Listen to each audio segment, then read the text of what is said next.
নমস্কার, স্বাগত সবাইকে আবার একটা নতুন এপিসোড অফ হ্যালো অঞ্জলি। আজকে আমাদের সঙ্গে যিনি আছেন তিনি হচ্ছেন গিয়ে প্রবাল মল্লিক। এবার কি দিয়ে শুরু করি বলুন তো? ওনার জীবনে অনেক কটা অধ্যায় আছে, আমরা সব কটাকেই পড়বো একটু একটু করে।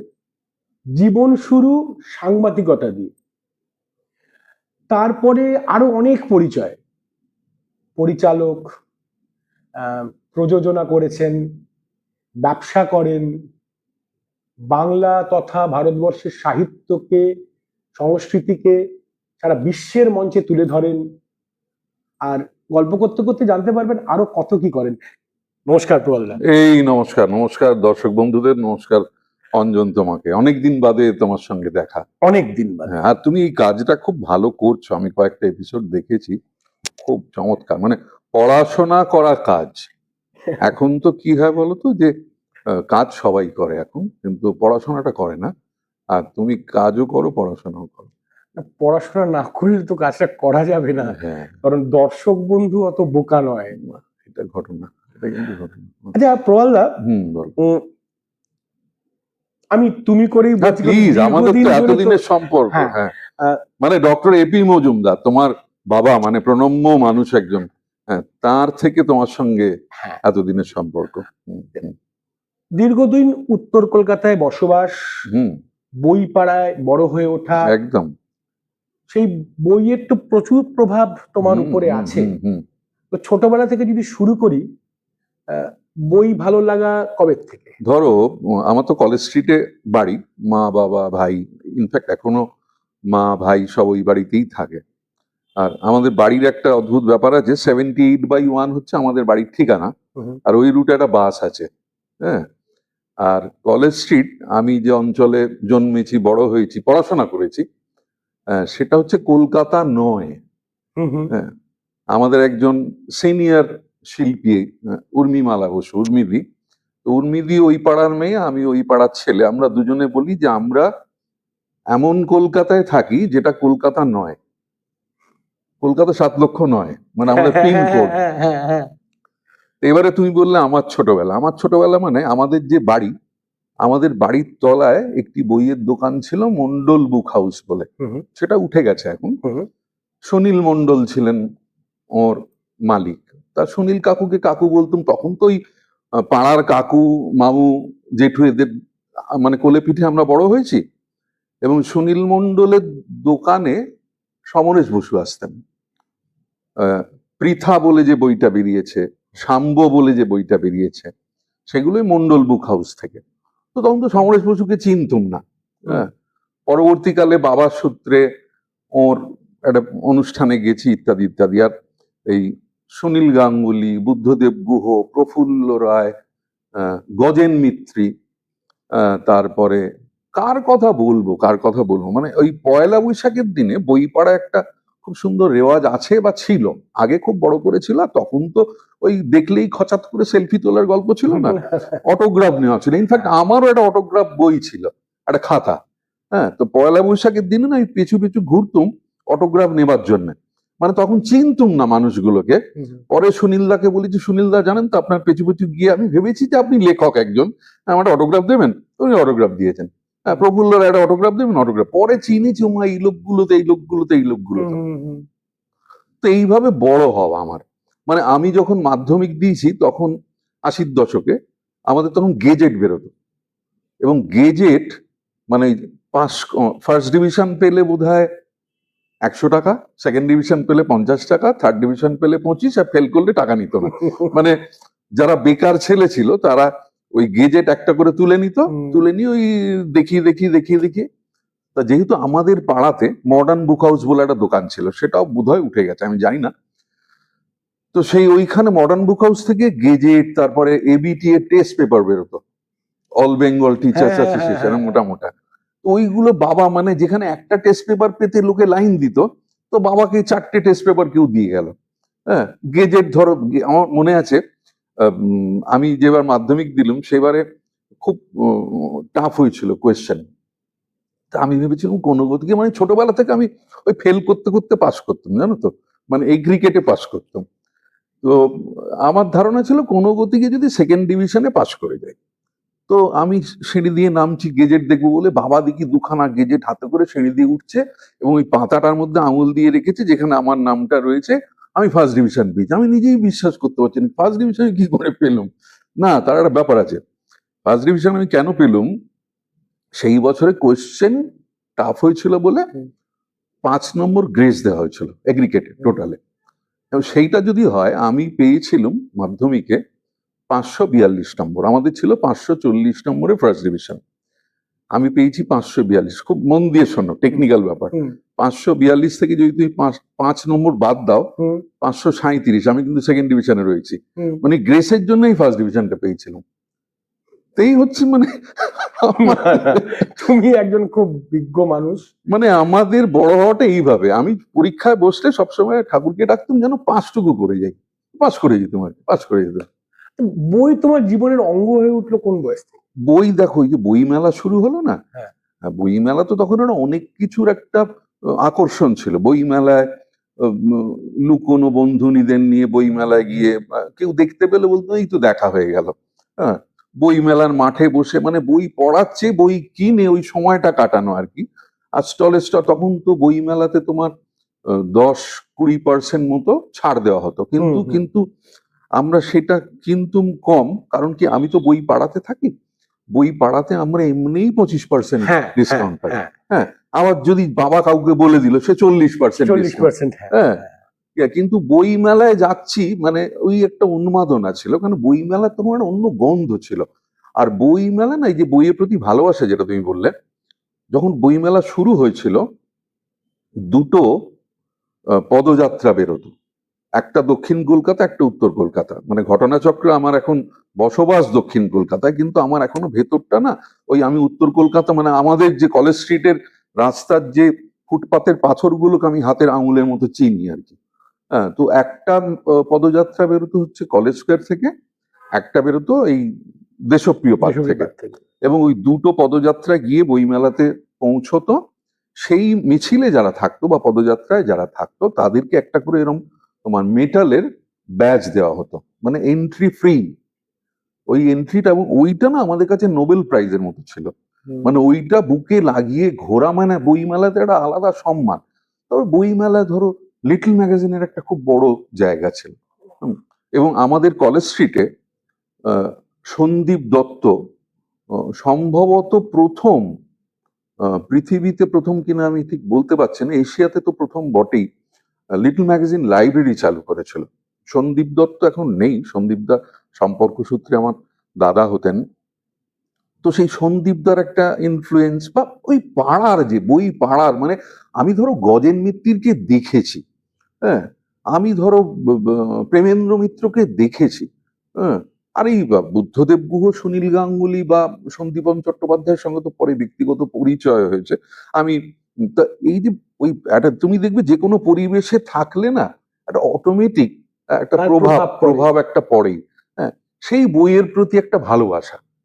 মানে আমরা যখন হেমেন্দ্র রচনা সংগ্রহ পড়েছি পাগলের মতো, মানে পড়ার বইয়ের পাশে পুরো সিরিজ, আমাদের বাড়িতে পুরো সিরিজ ছিল, পড়েছি। এখন বোধহয় কেউ জানেই না হেমেন্দ্র রচনা সংগ্রহ। কিংবা আমাদের তখন ওই যে খবরের কাগজে অরণ্যদেব ম্যান্ড্রেক পড়া, হ্যাঁ, শুকতারা, কিশোর ভারতী, চাঁদ মামা, হ্যাঁ, মানে এগুলো অস্বীকার করার কোনো জায়গা ছিল না। আচ্ছা, এই বইকে জানা, বইকে চেনাই কি প্রভাব করেছিল তোমার সাংবাদিকতাকে বেছে নেওয়ার? হ্যাঁ, আমি লিটল ম্যাগাজিনে লিখতাম, জানো তো। লিটল ম্যাগাজিন কিসে কিসে লিখেছি মনে নেই, মানে লিখলুম, তখন কেউ একজন বলল যে এই তোর এইটা ছাপবো। এবং যখন দেখছি ছাপার অক্ষরে আমার নাম, এটা যে একটা কত বড় পাওনা ছিল অঞ্জন। মানে এখন তো লোকে মিডিয়া খুব একটা অন্য জায়গায় চলে গেছে, মিডিয়া তো লোকের পকেটে পকেটে ঘুরতে পারে অনায়াসে, যে যা খুশি তাই করতে পারে, মিডিয়াতে নাম ছাপতে পারে। কিন্তু তখন মানে আমি বলছি একটা দারুণ জিনিস মনে পড়লো অঞ্জন, আমি একটু বেশি কথা বলে ফেলছি। না না না, একদম, আমরা কথা বলাই তো এই কথা। দর্শক বন্ধুরা, আমার কি হয়, আজকের যুগটা না, আমি খারাপ বলছি না, যেহেতু পড়াশোনার সুযোগটা কম, কেন সবই তো ওই গুগল টাক করে টিপলে সবকিছু জেনে যাচ্ছে, ভালো মানে ভুল ঠিক জানে না সে কিন্তু। তথ্য আমি বলতে যাচ্ছি, সে তথ্যটা সঠিক কি বেঠিক সেটাও হ্যাঁ, কিন্তু জানে না। জানে না। তো আমার একবার বসে আঁকো প্রতিযোগিতা হচ্ছে আমাদের পাড়াতে। হুম। টেমার লেন হচ্ছে আমাদের পাড়া, আর তো টেমার সাহেবের নামে কলেজ স্ট্রিট ঠিক মোড়ে। তো ওখানে বসে আঁকো প্রতিযোগিতা হচ্ছে। এই যে আমি সন্দীপ দত্তর কথা বলছিলাম, সন্দীপ দত্তদেরই একটা বাড়ির পেছনে একটা মাঠ ছিল, ওটা দত্তদের মাঠ বলা হতো। সেইখানে পাড়ার নানান রকম সাংস্কৃতিক অনুষ্ঠান, পারিবারিক অনুষ্ঠান ওগুলো হতো। তা বসে আঁকো প্রতিযোগিতা হচ্ছে, তখন ওই শতরঞ্জি বিছিয়ে গড়াগড় সব বসে আঁকছি। আর আমি তখন 10 বছর আমার বয়স, সদ্য সদ্য লাছমান ঝুলা ঘুরে এসেছি বাড়ির সঙ্গে। তা আমি ওই লাছমান ঝুলা পুলটা আঁকছি, যে যার মতো করে আঁকছে। তা একজন ভদ্রলোক, বৃদ্ধ, খুব অপরিচ্ছন্ন একটা চেহারা, উস্কো খুস্কো চুল, উনি এসে আমার গালে এরম হাত দিলেন, আদর করলেন, বললেন যে এটা তুমি জানো কি আঁকছো? আমি বললাম, হ্যাঁ জানি। আর আমার কি ওর গালে হাত দিয়েছে, আমি খুব রেগে গেছি। আমি সরিয়ে দিয়েছি। বলছে তুমি এখানে গেছো? বলে আবার হাত দিয়েছে। আমি আবার সরিয়ে দিলাম, হ্যাঁ গেছি। হ্যাঁ, বাহ খুব ভালো আঁকো বলে তিনি ঘুরে টুরে চলে গেলেন। হয়ে গেল সেই আঁকা প্রতিযোগিতায় আমি বোধহয় সান্ত্বনা পুরস্কার পেয়েছিলাম, ফার্স্ট সেকেন্ড থার্ড এর মধ্যে হইনি। কিন্তু আমি ছবি আঁকতে ভালোবাসতাম। এবং এই তুমি আঁকা বা লেখা প্রসঙ্গটা আমি পরে মনে করি একটা ঘটনা বলবো। তো এবারে একদিন দেখি আমার বাবারা তো রেগুলার বাজার যেতেন, একটা নেশা, মানে রেফ্রিজারেটরে রেখে খাওয়া, ওইটা একটা ব্যাপারটা। তো বাজার থেকে ফিরে দেখছি বাবা অমৃত বলে একটা পত্রিকা বেরোতো, অমৃত, যুগান্তর হাউস থেকে অমৃত, মানে যেমন দেশ বেরো তেমনি অমৃত। তো অমৃত পত্রিকা নিয়ে এসে মা রান্না করছে, মাকে দেখাচ্ছে যে এ দেখো তোমার ছেলের নাম বেরিয়েছে। তো ওখানে একটা ক্যাপশন, 10 বছরের প্রবাল মল্লিকের চোখে লক্ষ্মণ ঝুলা পুল। হ্যাঁ, আমি বাবা বলে এই দেখো তোমার নাম বেরিয়েছে। তা আমি পড়লুম, নিচে দেখলুম লেখাটা লিখেছেন শিবরাম চক্রবর্তী। হ্যাঁ, তো আমি জানি না কে শিবরাম চক্রবর্তী। কালটা উনি? হ্যাঁ উনি। হ্যাঁ, তো সত্যি এগুলো বলতে গেলে না আমার গায়ে কাঁটা দেয়, একদম লিটারালি গায়ে কাঁটা দিচ্ছে। আমি কিন্তু হ্যাঁ গায়ে হ্যাঁ কাঁটা হ্যাঁ হ্যাঁ। দিচ্ছে। তো শিবরাম চক্রবর্তী, তখন জানতুম না যে শিবরাম চক্রবর্তী খায় না মাথায় দেয়, যে উনি অটোগ্রাফ করেন শিবরাম। সেটা যখন পরে ওর অটোগ্রাফ আমি নেওয়ার জ্ঞান হয়েছে, যখন নিয়েছি দেখছি বয়রফলা আঁকা শিবরাম চক্রবর্তী উনি লিখতেন। আবার পরে যখন সাংবাদিকতা করেছি, ওর ইন্টারভিউ করতে গেছি, আমাদের ওই ঠনঠনিয়া কালীবাড়ির পাশের রাস্তাটা, ওটা হচ্ছে তোমার রাস্তাটার নামটা এক্ষুনি ভুলে গেলাম। উনি একটা মেষ বাড়িতে থাকতেন এবং ওর বাড়ির দেওয়ালে সব ফোন নাম্বার লিখে রাখতেন। আর দেওয়াল ফেটে তার মধ্যে উই থাকতো, মানে ওর ওই চৌকিতে তক্তপোষে বসাটা খুব রিস্কি, মানে জামা কাপড়ে এই উই বলছি ছারপোকা ঢুকবেই। মানে সবাই বলেছিল যে তুই শিবরাম চক্রবর্তী ইন্টারভিউ করতে যাচ্ছিস, কিন্তু ইয়ে আছে, কিছু করার নেই, ইন্টারভিউ করলুম। ওর সম্বন্ধে অনেকেই জানেন, দুটো জামা কাপড় ছিল, মানে একটা পরতেন একটা কাচতে দিতেন। তা যাই হোক, তা এই যে আমার নাম ছাপার অক্ষরে, হ্যাঁ। তারপর একবার মনে আছে ওই চিঠিপত্র বেরোয় না আনন্দবাজারে, কি একটা বিষয়ে চিঠি আমি লিখেছিলাম আনন্দবাজারে, দেখলাম সেটা ছেপে বেরিয়েছে। তখন পাঁচু রায় খুব বিখ্যাত ছিল, তোমার মনে আছে? পাঁচু রায় রেগুলার লিখতেন চিঠিপত্র, মানে ওই লেখক হিসেবে বিখ্যাত ছিলেন তখন। তা আমি দেখলাম পাঁচু রায়ের লেখাও বেরিয়েছে, আমার লেখাও বেরিয়েছে, প্রবাল মল্লিক বলে লেখা। ওই যে ছাপার অক্ষরে নিজের নাম দেখছি, ওইটা একটা ভয়ঙ্কর একটা কি বলবো, লোভই বলবো, লোভ তৈরি হলো। এবং তখন আজকাল পত্রিকা বেরোচ্ছে আমাদের অ্যামার স্ট্রিটের ওই বাড়ি থেকে। তো আজকাল পত্রিকা আমাদের পাড়ায় একজন ছিলেন, উনি আজকালের সিনিয়র জার্নালিস্ট ছিলেন, সিনিয়র ফটো জার্নালিস্ট ছিলেন। ওকে বললাম একটু আজকাল আমার লেখার বন্দোবস্ত করে দেবে। বললো তুই লিখিস, কিরম লিখিস, একটু একটা লেখা দিস, গিয়ে আলাপ টালাপ করে দেবো। এবার গিয়ে সে আজকালে প্রথম লেখা আমি জমা দিতে গেছিলাম, এবং গিয়ে তখনও কাউকে চিনতুম না, প্রথম লেখা জমা দিয়ে এসেছিলাম, তারপরে বললেন যে একদিন তুই আসিস, আমাদের এডিটর তোর সঙ্গে কথা বলবে। তা আমি গেছি, দেখি এক ভদ্রলোক বসে আছেন, এরকম চুরুট খাচ্ছেন, কালো চশমা। বললেন যে কি বিষয় লিখতে পারবে তুমি? আমি সব বিষয় লিখতে পারবো। কি বলবো, এই উত্তর কি হ্যাঁ, হবে? হ্যাঁ। আমি সব লিখতে পারি। সব লিখতে পারো? হ্যাঁ, সব লিখতে পারি। তারপরে উনি একটা বিষয় দিয়েছিলেন, বোধহয় দুর্গাপুজো না কি নিয়ে একটা লিখতে বলেছিলেন। পরে জেনেছিলাম সেই ভদ্রলোকের নাম হচ্ছে গৌরকিশোর ঘোষ। হ্যাঁ, গৌরকিশোর ঘোষ। সেই আজকালে আমার ফ্রিল্যান্স করা দিয়ে শুরু। তারপরে বোধহয় বর্তমান। না, বর্তমানে আমি সাপ্তাহিক বর্তমানে দুটো না তিনটে লেখা বেরিয়েছে। তারপরে যুগান্তর, যুগান্তর। যুগান্তর, তারপরে হিন্দুস্তান টাইমস, তারপরে অক্ষর ভারত বলে একটা মাল্টিলিঙ্গুয়াল কাগজ বেরোতো দিল্লি থেকে, ওইটার আমি চিফ অফ স্টাফ, মানে বাংলা এডিশনটা দেখতুম।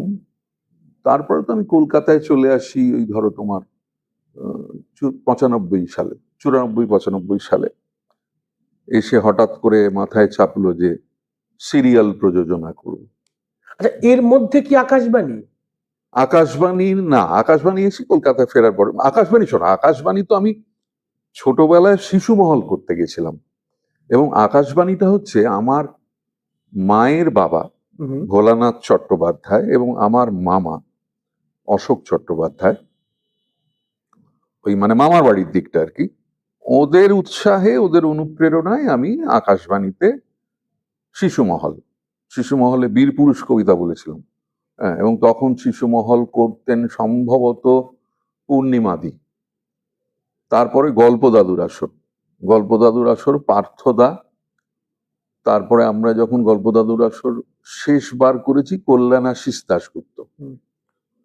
গল্প দাদুর আসর তখন আমরা কলেজে পড়তে পড়তে শ্রুতি নাটক করা শুরু করেছি।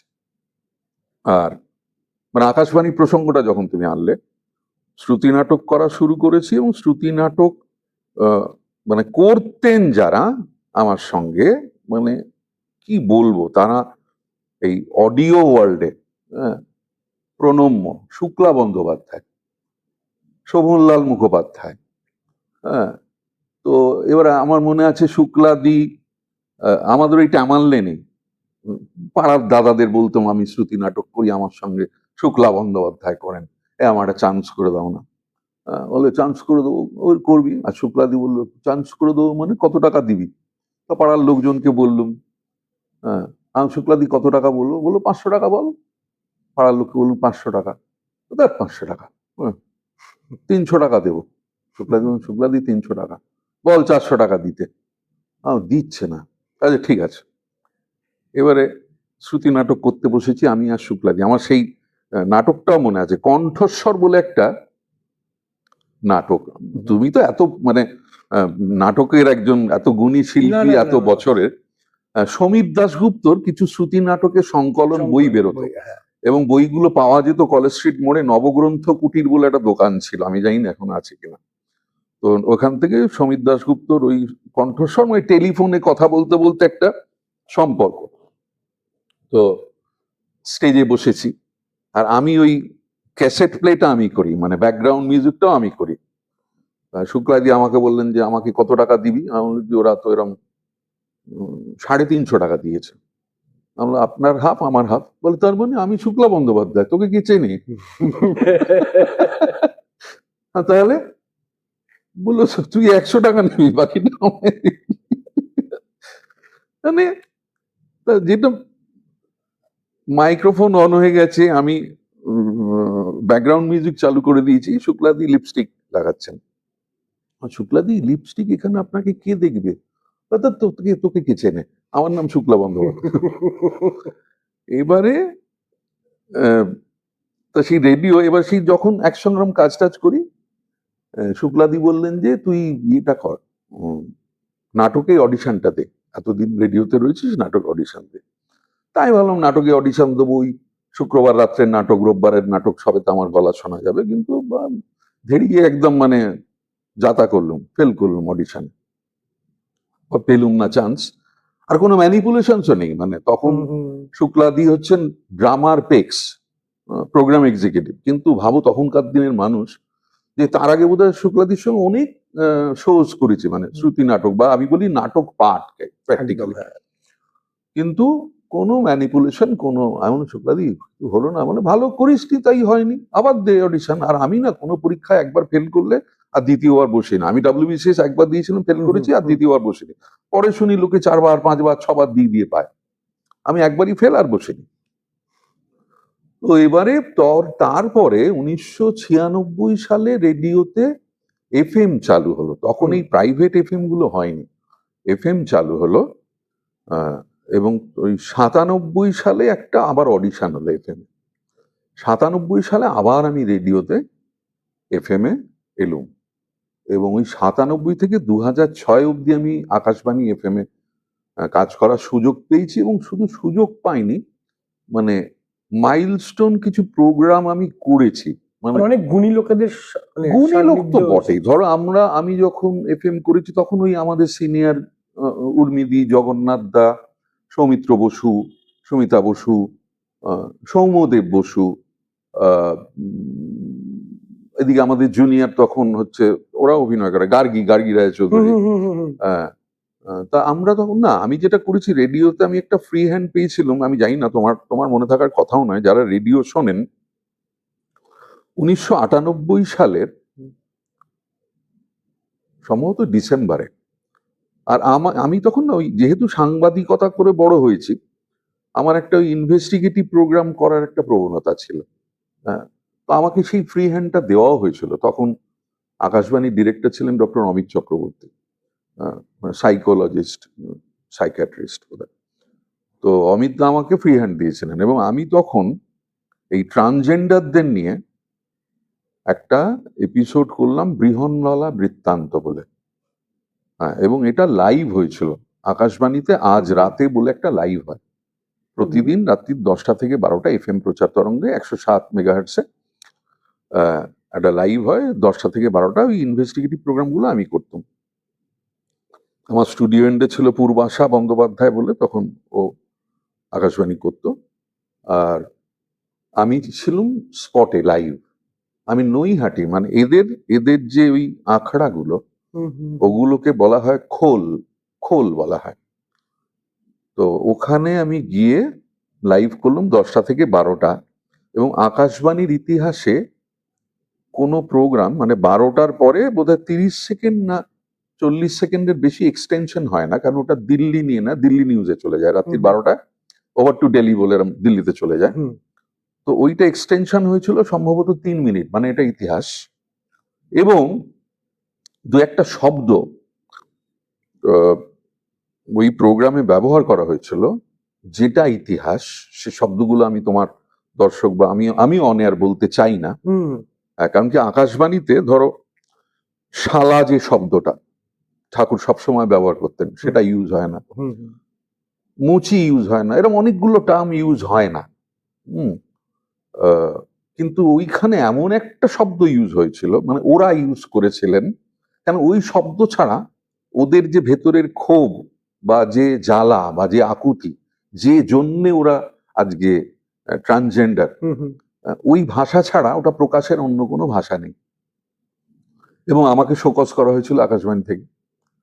আমার বিরুদ্ধে কয়েক হাজার চিঠি পড়েছিল যে প্রবাল মল্লিককে যদি, মানে আকাশবাণীকে কলুষিত করেছেন, যে বীরেন্দ্র কৃষ্ণ ভদ্রের আকাশবাণী আমাদের কাছে প্রণম্য, সেই আকাশবাণীকে প্রবাল মল্লিক কলুষিত করেছে, ইন্টেনশনালি করেছে। কারণ কি, ধরো আমি তোমার সঙ্গে, যে তুমি আমার সঙ্গে কথা বলছো, আজকে তুমি আমাকে ধরো বই পড়ার কথা জিজ্ঞেস না করলে তো আমি বলতে পারতাম না, আকাশবাণীর কথা রেফারেন্সটা না দিলে আমার মনে আসতো না। হ্যাঁ, তেমনি আমি তাদেরকে রেফারেন্স দিয়েছি, তাতে তারা রিয়্যাক্ট করেছে। তাই তো, মানে একটা কথোপকথনের তো পুরোটাই তো আমি যেটা বলছি তার রিয়াকশন। হ্যাঁ, তো এবারে আমাকে তখন যিনি কেন্দ্র অধিকর্তা উনি খুব বকাঝকা করলেন। তারপরে বুঝতে পেরেছিলাম যে দিল্লি থেকে উনি খুব প্রেশারাইজড, কিন্তু উনি আমাকে যে বকাঝকাটা করেছিলেন সেটা স্নেহের বকাঝকা। এবং আমি ভেবেছিলাম আকাশবাণীর দরজা বন্ধ হয়ে গেল, কিন্তু আমার দরজাটা আরো বড় হলো আর কি, আরো বেশি করে খুললো। মানে তারপরে আমি ধরো রাতের কলকাতা করেছি, সোনাগাছি অঞ্চলে গিয়ে লাইভ করেছি, রাতের কলকাতা করেছি, যারা রাত্রিরে প্রচুর মানুষ রাস্তায় থাকে, তাদের জীবনটা কি রকম, হ্যাঁ, এরকম লাইভ, মানে এই বইমেলাও লাইভ করেছি। তো ওই আকাশবাণীটা ওই জায়গাটা ওরকম 2006-এর পর থেকে আর সময় পাই না, নানান কারণে মিস করি, আকাশবাণীকে খুব মিস করি।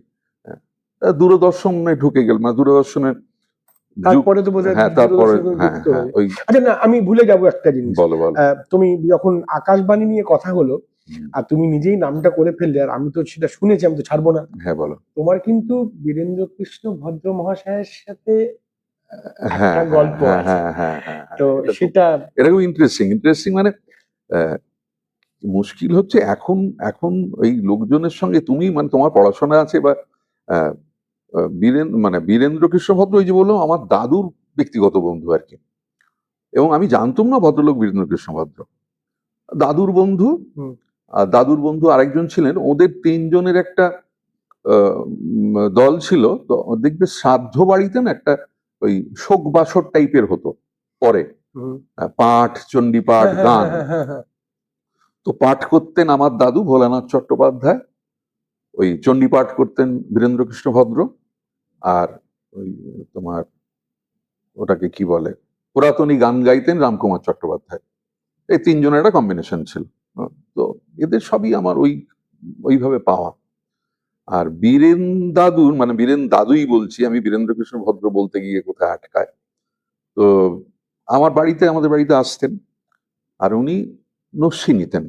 হ্যাঁ, মানে ওনার একটা হাতে এরম একটা ওই সিলভারের কৌটো থাকতো, জার্মান সিলভারের কৌটো থাকতো, আর উনি এরম করে ডিব্বাটা খুলতেন, আর ছিপিটা হাতে ধরে এরম করে একটা আঙুলে নিয়ে এরম করে নিয়ে আবার ওটা লাগালেন। আর কাঁধে একটা চাদর থাকতো, যারা দেখেছেন বীরেন্দ্র কৃষ্ণ ভদ্রকে তারা জানেন, কাঁধে একটা চাদর থাকতো, ওই চাদরটা দিয়ে হাতটা মুছে নিয়ে, হ্যাঁ, আর আমি সামনে গেলে আমাকে এরকম গাল ধরে আদর করতেন, কি দাদু ভাই কিরাম আছো। আর আমি ওইটা দেখতাম, তো ওই যে আমি ভাবতাম এই নস্যিটা আমার গালে পুরো লাগলো, ওই মানে নাকের ব্যাপারটা ঠাটিয়ে চর, দাদু ভাই মরে যাব, আমার অনেক বয়স। জানতাম না বীরেন্দ্র কিশোর আমি ভদ্র। জানতাম না কি করব। উনি বীরেন্দ্র কৃষ্ণ ভদ্র মারা গেছেন ধরো কত 1991 সালে মারা গেছেন, আর আমি ওকে পেয়েছি ধরো ওই 70-এর দশকের শেষ থেকে। হ্যাঁ, তো জানতাম না বীরেন্দ্র কৃষ্ণ ভদ্র। এবং আজকে বীরেন্দ্র কৃষ্ণ ভদ্র, এই পুজো পুজো আসলেই সবাই বীরেন্দ্র কৃষ্ণ ভদ্রের কথা মনে করে, বাকি বছরটা করে না। আমি হ্যাঁ হ্যাঁ একদম হ্যাঁ সোজা হ্যাঁ কথা, হ্যাঁ হ্যাঁ সোজা সাপটা ভাবে বলতে বিশ্বাস করি। হ্যাঁ হ্যাঁ, আর তখন প্রচুর আবেগ বেড়ে যায় আবেগ ওনার বেড়ে প্রতি। যায়, হ্যাঁ, সবাই ওর মতো সুর করে একদম। চণ্ডীপাঠ করতে শুরু আর করে। যারা জানেন না হয়তো, আমি একটু পড়াশোনা করা শুরু করেছি ওনাকে, আমি একটা জিনিস করার চেষ্টা করছি ওনাকে নিয়ে, সেটা ক্রমশ প্রকাশ্য। ওনার শেষ জীবনে কিন্তু যথেষ্ট কষ্ট কষ্ট অর্থনৈতিক কষ্ট অর্থনৈতিক পেয়েছি। দারিদ্র, একদম। হ্যাঁ। ফলত এই যে বাঙালিরা এখন প্রচুর প্রেম দেখান, আমি পেইং ডিউ রেসপেক্ট বলছি, একদম এটা ঠিক কথা, কোথায় ছিল তখন? ঠিক কথা, ঠিক কথা, ঠিক কথা, একদম। মানে আমরা আসলে না, আমরা অনেক কিছু মন্তব্য করি, বক্তব্য রাখি, কিন্তু পড়াশোনাটা করি না।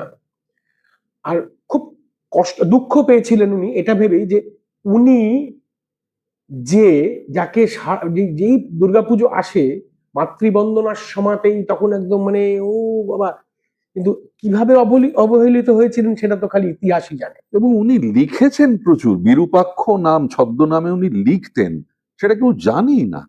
মানে 100 জনের মধ্যে 99 জন হয়তো জানেন না এটা, মানে আমার মনে হয়। বিরূপাক্ষ একটা খুব তখন পপুলার নেম ছিল, কেউ জানতো না যে বিরূপাক্ষই বীরেন্দ্র কৃষ্ণ ভদ্র। এই তুমি বললে দারিদ্র, মানে আমি এক ছোট্ট করে বলছি, আমাদের কলেজ স্ট্রিটে 3 নম্বর প্রতাপ চ্যাটার্জি লেন, মেডিকেল কলেজের ঠিক উল্টো দিকে একটা গলি আছে, হরলালকার দোকান, আর তার ওপরে ধনঞ্জয় ভট্টাচার্য থাকতেন, সিসিল হোটেল। সেই লোকটাকেও পেয়েছে, এইসব লোকগুলোকে পেয়েছে। আমি খুব ছোটবেলা থেকে না একটু ওই এচড়ে পাকা টাইপের, বড়দের সঙ্গে মিশতাম, বড়দের সঙ্গে গল্প করতাম, কফি হাউসের টেবিলেও তাই, বড়দের সঙ্গে বসতাম, ওদের গল্প শুনতাম। তো এবার ধনঞ্জয় ভট্টাচার্যর বাড়িতে যেতুম, কেন যেতুম আজ আমি নিজেও জানি না, গিয়ে বসে থাকতুম, ওর গল্প শুনতুম। ওর অনেক রকম ম্যানারিজম ছিল, মানে সেই খাটের নিচে না এরকম ফুডের টিন গুলো হয় না, ওই ল্যাক্টোজেন ফ্যাক্টোজেনের, হ্যাঁ, ওই টিনে করে খাটের তলায় পঞ্চনদের জল রাখা থাকতো, 5টা নদীর জল, গঙ্গা, যমুনা, সরস্বতী। উনি অনুষ্ঠানে যাওয়ার আগে সব এরকম করে মুখে দিয়ে বেরোতেন। উনি জীবনে এরোপ্লেনে চড়েননি কখনো, যে জন্য বিদেশে যাননি। এরোপ্লেনে চড়বো না বলে চড়েননি। আর ধনঞ্জয় ভট্টাচার্য, মানে আবারও সেই ধনঞ্জয় জেঠুই বলতুম, কি করে আলাপ জানো তো? আরে সামনে বসে গান শুনেছি। আমি সেটাই বলছি তো, কি করে আলাপ। আমাদের কলেজ স্কোয়ারে একটা কালী পুজো হয়, এখনো হয়। কলেজ স্কোয়ারের কালী পুজোর একজনই শিল্পী, তিনি ধনঞ্জয় ভট্টাচার্য। উদ্বোধনে উনি এসে গাইবেন, আর আমরা তখন ভলেন্টিয়ারই করি, কালী পুজোয় ভলেন্টিয়ার। হ্যাঁ, এই উনি পানের ডিব্বা নিজে নিয়ে আসতেন। হ্যাঁ, তো একদিন এরম আমি দেখছি, আর আমার দিদিমা খুব পান খেতেন, ওই পানের ডাবর ছিল, ডাবর, পানের ডিব্বা। আমার দাদু দিদা, হ্যাঁ হ্যাঁ, খোপ খোপ খোপ খোপ, খোপ এখানে খোপ। সুপুরি, এখানে যে খয়ের চুন, যার যার যার যেরকম। অঞ্জন, তোমার সঙ্গে কথা বলার মজাটাই হচ্ছে এখানে যে you are an erudite person according to me. পড়াশোনাটা করো তুমি। এখন করছি, মানে আমার বাবা জীবিত থাকলে মানে খুব আনন্দ পেতাম, কারণ তখন অত পড়তাম না, এত সারি সারি বই। তুমি বোধহয় এসেওছো আমাদের বাড়িতে কয়েকবার, তো পড়তাম না। এখন নেই, এখন খুঁজে খুঁজে বার করে পড়তে হয়। সত্যি। এবং তা আমাকে বললেন, তুমি পান খাও? আর ধনঞ্জয় ভট্টাচার্য বলছেন পান খাও, মানে একটা পান, আমি পান নিয়ে রীতিমতো খেতে খেতে থাকলাম, সেই কথা বলা শুরু করলাম ওর সঙ্গে। আমি তখন জানতুম না যে পান্নালাল ভট্টাচার্য ওর ভাই হয়, পরে কথা প্রসঙ্গে জেনেছি। তা সেই ওদের বাড়িতে যেতাম, এবং ওই বাড়িতে যেতে যেতে ওই পাড়াতে আমার একটা বন্ধু থাকতো, বা থাকে, হয়তো এখনো থাকে, দেবাশিস ঘোষ বলে। দেবাশিস যদি এই অনুষ্ঠানটা শোনে, তাহলে দেবাশিস, আশা করি তোর মনে আছে। হ্যাঁ, আমি সংস্কৃত কলেজিয়েট স্কুলে পড়তুম। হ্যাঁ, এবারে ওই পাড়াতে একটা বাড়ি, একটা খান্ডাহার টাইপের বাড়ি। ওই বাড়ির ওই সন্ধে হলো, ওই বাড়ির ওই ভাঙা ওই জানলা টপকে ঢুকে আমরা তখনকার বয়সের যে দুষ্টুমি গুলো হয়, মানে ওই একটা ছোট্ট কিনে 10 জন মিলে ভাগ করে খাওয়া টাওয়া গুলো সব করেছি। তখন 1 বোতল বিয়ার 8 জনে খেয়ে নেশা হয়ে যেত আমাদের। 1 বোতল বিয়ার, মানে সবাই একটু করে কাগজের কাপে করে খাচ্ছি। এই বলছে আমার মাথাটা কিরম করছে, ও বলছে মাথাটা কিরম করছে, এরকম। এবারে পরে জানলুম ওটা হচ্ছে 3 নম্বর প্রতাপ চ্যাটার্জি লেন। বাড়িটার মালিক ছিলেন বঙ্কিমচন্দ্র চট্টোপাধ্যায়। এবং ওই বাড়িতে বসে, আমার এক্ষুনি মনে নেই, হ্যাঁ, কালোজয়ী বহু উপন্যাস উনি লিখেছেন।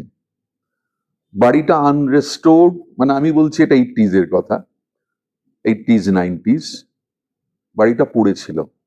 ইনফ্যাক্ট আমি গত বছরও বোধ হয়, এটা 2026-2025-এও তৎকালীন বিরোধী দলনেতা মানে শুভেন্দু অধিকারী ওই বাড়িতে গিয়ে শ্রদ্ধা জানাতে গেছিলেন। বোধহয় ওকে নানা রকম প্রতিকূলতার সম্মুখীন হতে হয়েছিল। এই বছরে উনি বোধহয় বাড়িটাকে রেস্টোরেশন করছেন, বা করা হয়ে গেছে, আমি যতটুকু জানি। করছেন, বোধহয় ওটা স্যাংশন হয়ে গেছে, মানে শুরু হবে, এরকম কিছু একটা ব্যাপার বোধহয়। এবং ওই কলেজ স্ট্রিট অঞ্চলে এত দ্রষ্টব্য এবং ঐতিহাসিক জায়গা আছে। ধরো কলেজ স্কোয়ারের কল্পতরু পান ভান্ডার বলে একটা দোকান আছে, ইউনিভার্সিটি ইনস্টিটিউটের ঠিক লাগোয়া। ইউনিভার্সিটি ইনস্টিটিউটের পাশেই একটা লাগোয়া মসজিদ আছে, মসজিদের বাইরের দেওয়ালটায় কল্পতরু পান ভান্ডার।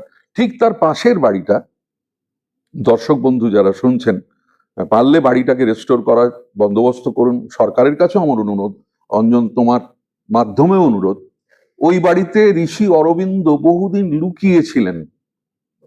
ওখানে একটা ফলক দিয়ে করা যায়, অরবিন্দ অনেকদিন ওখানে লুকিয়েছেন। এগুলোকে আমাদের কি বলবো, রেস্টোরেশন সত্যি করা উচিত। আমাদের কলেজ স্কোয়ারের ভেতরে পুঁটিরামের দোকান দিয়ে ঢুকলে একটা গেট আছে, ওই গেট দিয়ে ঢুকলে হচ্ছে ডেভিড হেয়ারের সমাধি।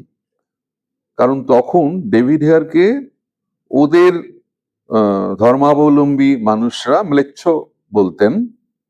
তখন ওটা হচ্ছে মাধব বাবু কা তালাব, তালাব মানে হচ্ছে পুকুর। তখন মাধব বাবু একজন রইস ব্যক্তি ছিলেন, উনি বললেন ঠিক আছে আমার তালাবের পাশে ওকে দফনাও, ওই বাত নেই, মানে উনি একটা ব্যাপার। তো এইগুলো তো লোকে জানার দরকার। সত্যি, মানে প্রচুর ইতিহাস, মানে আমাদের বাংলার এত ইতিহাস, এত বাঙালিদের ইতিহাস, আমার মনে হয় এগুলো জানাও দরকার, আর এগুলোকে গুছিয়ে সাজিয়ে গুছিয়ে সযত্নে রেখে দেওয়া দরকার। হ্যাঁ, যেমন এই যে আহ, আমি তোমার একটা ভিডিও থেকে আমি জানতে পারলাম যে ওই ভবানীপুর অঞ্চলে একটা হিন্দু মহাসভা ঘাট আছে। ওটা এখন হিন্দু সংঘদেরকে, ওটা অনেক আগেই অখিল ভারত হিন্দু মহাশয়ের থেকে, মহাসভার থেকে হিন্দু সংঘকে এটা দান করা হয়েছিল। হ্যাঁ ইনফ্যাক্ট ওই ঘাটটাতে হ্যাঁ লোকেরা জানেন না হয়তো, হ্যাঁ ওই ঘাটে নেতাজি সুভাষচন্দ্র বোসের মায়ের কাজ হয়েছিল ওখানে। হ্যাঁ ওখানে ওই ঘাটটার উদ্বোধন করেন স্বয়ং বীর সাভারকর। আচ্ছা হ্যাঁ, ওখানে অনেক ইতিহাস আছে, ওটাকে ওটাকে কোনো যত্ন নেওয়া হয়নি, মানে জীর্ণ ভাবে পড়ে আছে, মূর্তি ভাঙা। না ওই অঞ্চলেই তো তোমার আমি কলকাতার বারোয়ারি পুজো নিয়ে একটা তথ্য ভিত্তিক কাজ করেছিলাম, ওই রেডিওর জন্যই করেছিলাম, আকাশবাণীর জন্যই করেছিলাম। তাতে আমি পুরনো বারোয়ারি মানে প্রাচীনতম বারোয়ারি পুজো কিন্তু ওই ধর্মোৎসাহিনী সভা, যেটা বলরাম বসু ঘাট, বলরাম বোস ঘাট, ওইখানে 12 জন বন্ধু মিলে বারোয়ারি পুজো প্রথম চালু করেছেন কলকাতায়। তখন থেকে তো নাম 12 জন বন্ধু মিলে ওটা করেন বলে তাই থেকে নাম হয়ে গেছিল আস্তে আস্তে বলে বারোয়ারি পুজো। এবং পশ্চিমবঙ্গে বারোয়ারি পুজো যদি ওটা না, পশ্চিমবঙ্গে প্রথম গুপ্তিপাড়া। হ্যাঁ গুপ্তিপাড়া। তো এইগুলো কালনা গুপ্তিপাড়ার ওই জায়গাতে আবার আর একটা গুপ্তিপাড়া মানে সবচেয়ে প্রথম। হ্যাঁ হ্যাঁ তারপরে বোধ অনেক হয়ে যায় কালনা, ইনফ্যাক্ট তখন তো অখণ্ড ভারত ছিল। হ্যাঁ আমার যতদূর মনে পড়ছে না ঠিক, খুলনাতেও একটা ছিল, হয়েছিল। আর সে যেখানে আমাদের গ্রেট ক্যালকাটা ক্লিনিকটা ওটা শুরু হলো, প্রবলদা বলো না, ওটা ওইখানেও একটা বারোয়ারি পুজো প্রথমে তখনকার দিনে দুর্গাপুজো গুলো হতো। আচ্ছা, তোমাকে আর একটা প্রশ্ন করব, তুমি তো অনেকের সান্নিধ্যে এসেছো, সেই হেমন্ত বাবু, মানে আপনারা জানেন না, আমি একটা একটা করে পৃষ্ঠা উল্টোবো, শুনতে থাকবেন, তোমার জীবনের অনেক কিছু। কিন্তু হ্যাঁ শোনো, এই উত্তরটা আমরা পরের এপিসোডে দেবো, কারণ বেশি বড় হয়ে গেলে দর্শক দেখেন না। কথা দিতে হবে, শুধু সামনের সপ্তাহে নয়, তোমাকে নিয়ে আমি আর একটা এপিসোড করতে চাই। এখন খুব আলোচিত বিষয় তো হচ্ছে গিয়ে রাজনীতি। প্রবাল মল্লিকের রাজনৈতিক মতদর্শন, মত আর কি অভিমত, এইটা নিয়েও কিন্তু একটা আমি তোমাকে নিয়ে এপিসোড করব। অনেক কিছু বলার আছে, কারণ তুমি সাংবাদিকতা করেছো, তুমি কালচারাল ভাবে, যেটা আমরা সামনের সপ্তাহে আমরা আরো বেশি ডিটেলসে ঢুকবো, আমরা এটা নিয়ে একটা আলোচনা। অবশ্যই অবশ্যই অনেক কিছু বলার আছে, অনেক কিছু যেগুলো বাস্তব কিন্তু মানুষ স্বীকার করে না, এরকম বহু বিষয় আছে। মানে আমি নিজে সেটাকে মানি কিন্তু মুখে বলি আমি স্বীকার করি না, এটাই সবচেয়ে বড় আসলে কি জানো তো। আচ্ছা, প্রথমত একটা জিনিস আমার হঠাৎ মনে পড়লো এক্ষুনি, আমরা যে বলছিলাম লোকেরা বাঙালিটা বাংলা বই, বাংলা ইতিহাস, বাংলা সাহিত্য বা বাংলা ঐতিহ্যটাকেও এখন অব্দি করে না, এটা না হঠাৎ করে আমার ইসের কথা মনে পড়ে, কবিতা লেখার ওই বাবার পেশেন্টও ছিলেন উনি, আরে ওই আমার সন্তানের বাংলাটা ঠিক আসে না, ভবানী প্রসাদ, আরে আমাদের ইসের স্ত্রীর বাবার পেশেন্টও ছিলেন উনি, আরে বলো না নাম, আমার না নাম একদম মনে থাকে না। মানে কবি, মহিলা কবি বিথি চট্টোপাধ্যায় না, আরে আমাদের এর স্ত্রী, মানে এখন উনি তো দল পাল্টালেন পর করে, বাবার পেশেন্ট ছিলেন উনি, আমি নামটাই মনে করতে পারি না, ভীষণ ভালোবাসতেন আমাদের, এসেওছেন, মানে ক্যান্সারে মারা গেলেন একটু। ও আমাদের বুঝতে পেরেছি, আরে না বলো না, নামটা বলো না। মল্লিকা সেনগুপ্ত। আমার সন্তানের বাংলাটা ঠিক আছে, আর খুব গর্ব করে কিন্তু বলেন এটা মানুষ। একদম। আর আমাদের বাংলা ঐতিহ্য, বাংলা পরম্পরা, বাংলা ইতিহাস বিকৃত করার পেছনে কাদের কাদের আছে, আমরা ওই এপিসোডে কথা বলবো। কালচারটা হচ্ছে হাই গাইজ বলে শুরু হয়, ইয়েস, পুরোটা বাকিটা বাংলা, সে বাংলাটাও শুদ্ধ বাংলা নয়, কিন্তু শুরু হাই গাইজ বলে করতেই হবে। আমারও কিন্তু প্রচুর ভুল আছে প্রবালদা, আমি এই বয়সেও সংশোধন করার চেষ্টা করি। আমার উচ্চারণের অনেক ত্রুটি ছিল, এখনো আছে। অনেকটাই আমার এটাকে ঠিক করেছেন আমার গুরু চন্দন সেন। তার না সঙ্গে না হয়তো আমি আমরা তো শিখি, মানে আমি একটা কন্টিনিউয়াস লার্নার। লার্নিং হচ্ছে একটা সিস্টেম বা একটা মানে প্রসেস যেটা শেষ নেই, মৃত্যুতে তার শেষ। ইনফ্যাক্ট আমি দর্শক বন্ধুদের এটাও বলবো, এই প্রবলরাও কিন্তু আমার অনেক কিছুতে কারেকশন করে দিচ্ছেন। যাই হোক, বেশি দীর্ঘ করবো না এই এপিসোডটাকে। বেশি দীর্ঘায়ু করলে পরে আপনারা দেখতে চান না। এই এই হাতের একটা এত সুন্দর একটা আপনাদের অভ্যেস হয়ে গেছে না। অন্য জায়গায় চলে যাবো। তো ভালো থাকুন, ভালো রাখুন, সুস্থ থাকুন, সুস্থ রাখুন, দেখতে থাকুন হ্যালো অঞ্জন। সাবস্ক্রাইব করুন, মানুষের যদি ভালো লাগে তাহলে মানুষের সঙ্গে শেয়ার করুন। সামনের সপ্তাহে আবার প্রবালদার সঙ্গে আমরা ফিরে আসবো। অনেক জিনিস আছে জানার, অনেক অনেক এমন জিনিস জানবেন, বাঙালি সংস্কৃতি, বাঙালি ইতিহাস, বাংলার ইতিহাস, হয়তো সেগুলো আপনাদের অজানা ছিল বা হয়তো জানতেন, এগুলোকে না একটু স্মৃতিচারণা করে নেবেন। তো অসংখ্য ধন্যবাদ দাদা। অঞ্জন, না কি গো, ভালো তুমি লাগলো তোমার আমাকে সাথে। যে সময় দিলে তোমার এই নমস্কার, ব্যস্ততার নমস্কার মধ্যে, বন্ধুরা। আমি সত্যি না আমি কৃতজ্ঞ। বুঝতে পারলাম না যে কত কথা বলে ফেললাম, এবং খুব মানে ভেতর থেকে বেরিয়ে এলো অনেক কথা। এটাই তো হওয়া উচিত। হুম। আমরা যেটাকে ইংলিশে বলে স্পন্টেনিয়াস, একদম তাই। আবেগকে ধরে রাখতে নেই, যেটা হুম, আসছে আসুক। একদম তাই। আপনারাও আবেগকে ধরে রাখবেন না, যদি ভালো লেগে থাকে এই আবেগটাকে ছড়িয়ে দিন। ভালো থাকবেন কিন্তু। নমস্কার। নমস্কার।